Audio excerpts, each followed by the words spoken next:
Is the Pakistani SSG the world's deadliest force? That is the question military analysts, historians, and special operations experts have been wrestling with for decades. Not just here in Pakistan, but across military academies, classified briefing rooms, and war colleges around the world. Because when the name SSG comes up, it doesn't come up as a footnote. It comes up as a benchmark. Today, we're going behind the veil.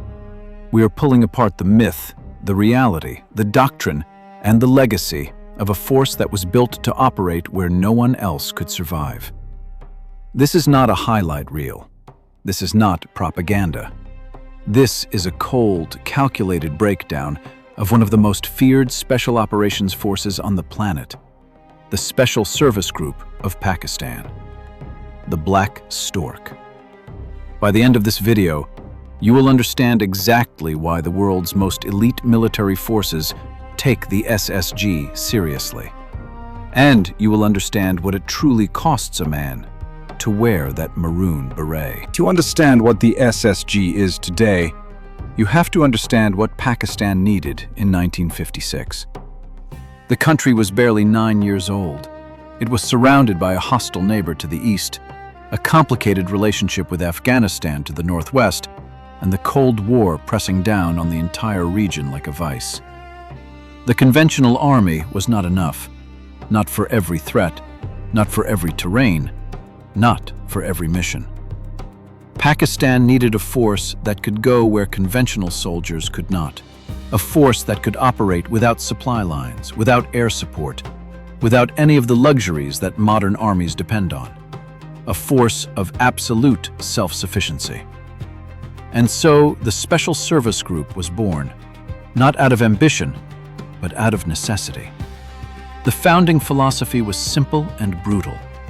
Take the finest soldiers in the Pakistani army, then break them down, strip them of everything comfortable, and rebuild them into something the enemy cannot understand, predict, or stop. That philosophy has not changed in nearly 70 years. The selection process for the SSG is designed to fail you. That is not a metaphor. The attrition rate during SSG selection is among the highest of any military unit in Asia. Most men who attempt it do not make it through. The ones who do are not necessarily the strongest or the fastest. They are the ones who simply will not stop. The process begins with a physical evaluation that would end most professional athletes. But the physical component is almost secondary. What the SSG selection truly tests is psychological endurance.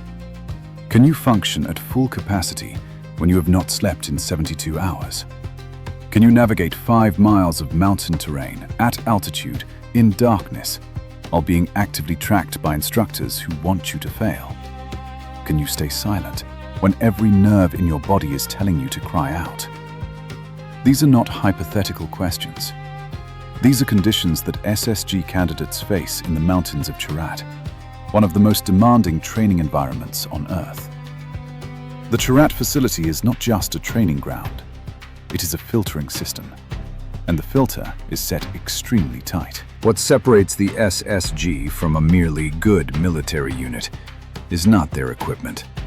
It is not their budget. It is their psychology.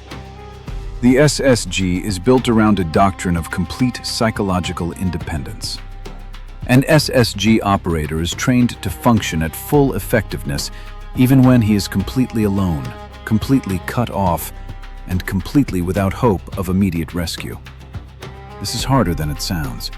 The human mind, under extreme stress and isolation, will find 1,000 reasons to give up.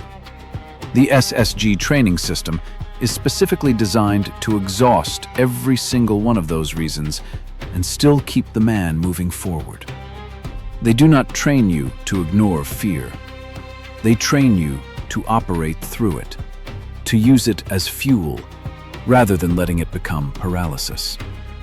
The result is an operator who thinks differently from a conventional soldier. He does not wait for orders in a crisis. He does not look for the easy path.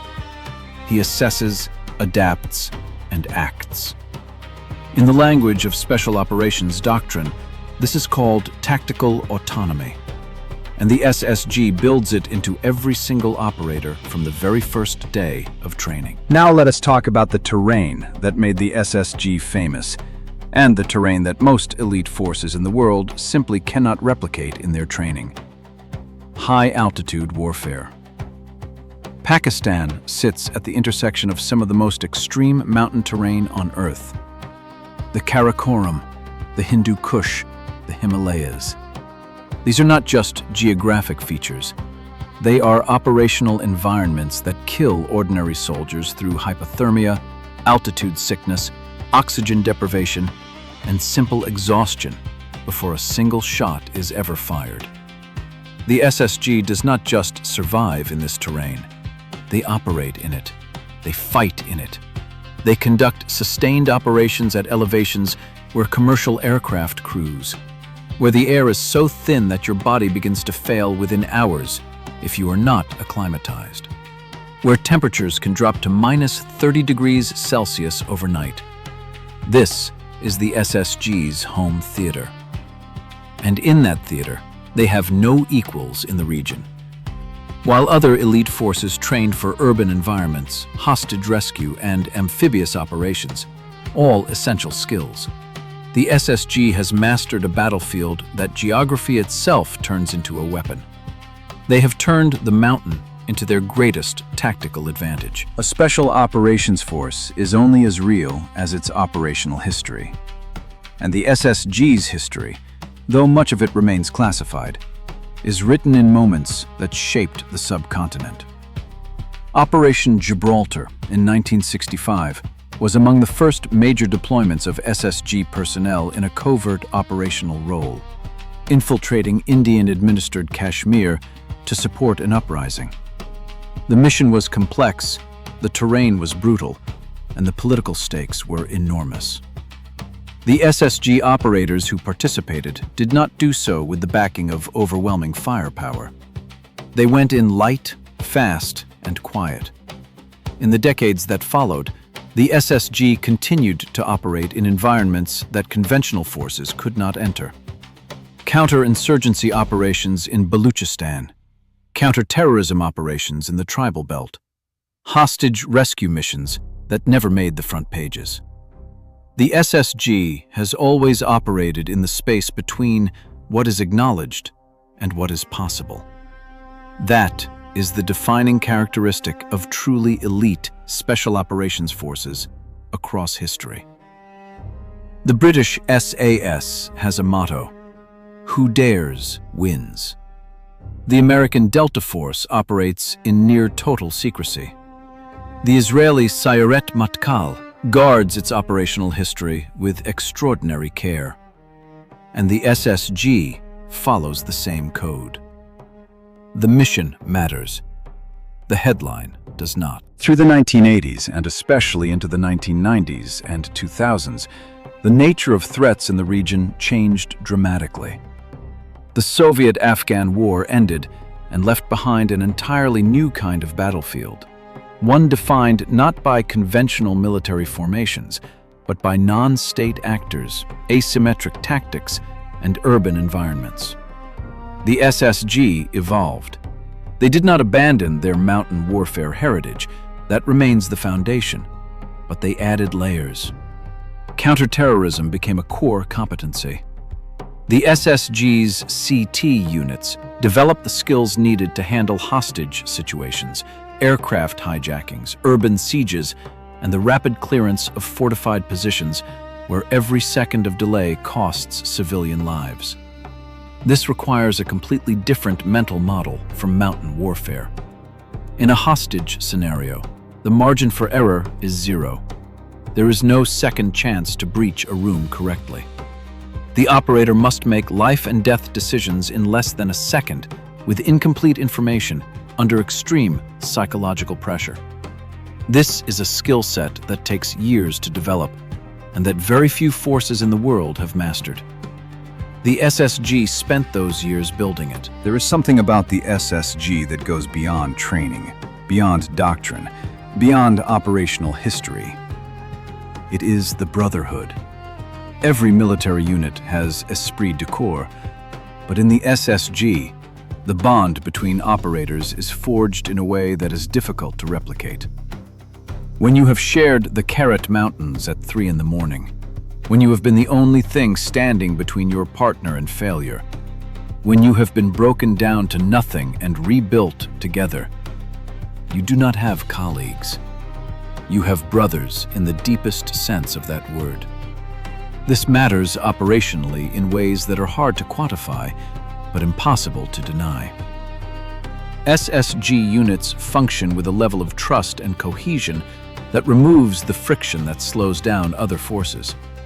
They do not need to communicate everything. They do not need to rehearse every contingency in advance. They have trained together for so long under such extreme conditions that they think in parallel. They anticipate each other. They cover each other instinctively.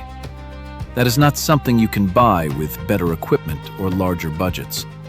That is something you build through years of shared suffering and shared excellence. So where does the SSG stand when placed alongside the world's most celebrated special operations forces? This is the question everyone wants answered, and it deserves an honest response.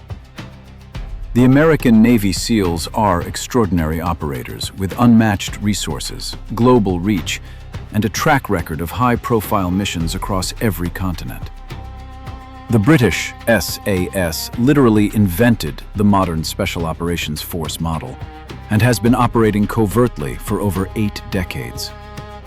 The Israeli Sayeret Matkal has conducted some of the most audacious rescue and intelligence operations in military history.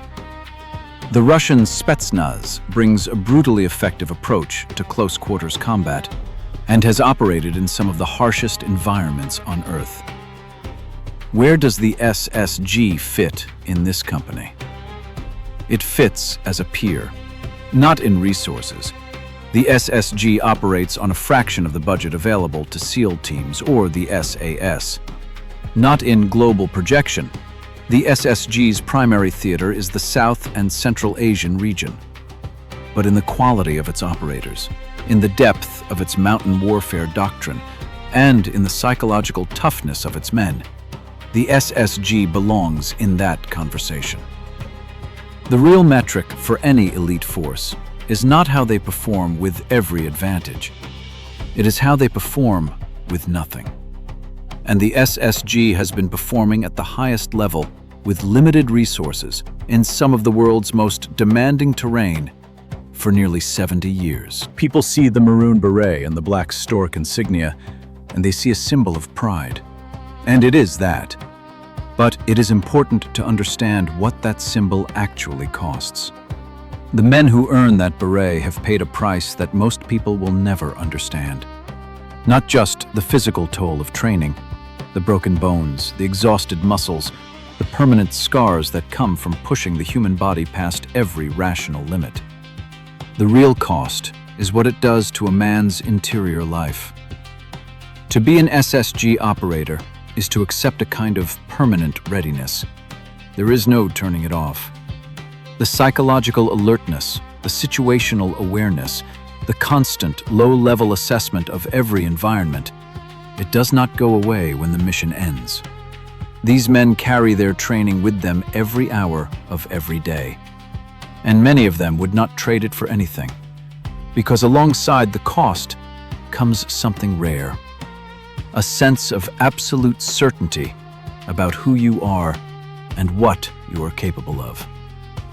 The SSG forges men who have already faced the worst that training can throw at them and kept moving. That certainty is something that cannot be bought or given. It can only be earned. So, is the Pakistani SSG the world's deadliest force? Here's the honest answer. There is no single deadliest force on Earth. Elite military power does not work that way. Different units exist for different theaters, different mission sets, different doctrines. The SEAL teams are built for global projection and maritime operations. The SAS is built for sustained long-range reconnaissance and counter-terrorism. The SSG is built for high-altitude mountain warfare, border operations, and counterinsurgency in one of the most complex security environments on the planet. In their theater, on their terrain, with their mission set, the SSG is as dangerous as any force on Earth. And, unlike forces with vastly superior budgets and equipment, the SSG achieves its effectiveness through human capital, through the quality of its people, through the depth of its training, through the psychological architecture of its operators. That is the truest measure of a special operations force. Not what they can do with everything, but what they can do with nothing. And by that measure, the Black Stork stands with the best. The SSG does not need the world's validation. It never has. It was built to operate in silence, to achieve results that never make the headlines, and to carry the weight of the nation without asking for recognition in return. But the story deserves to be told.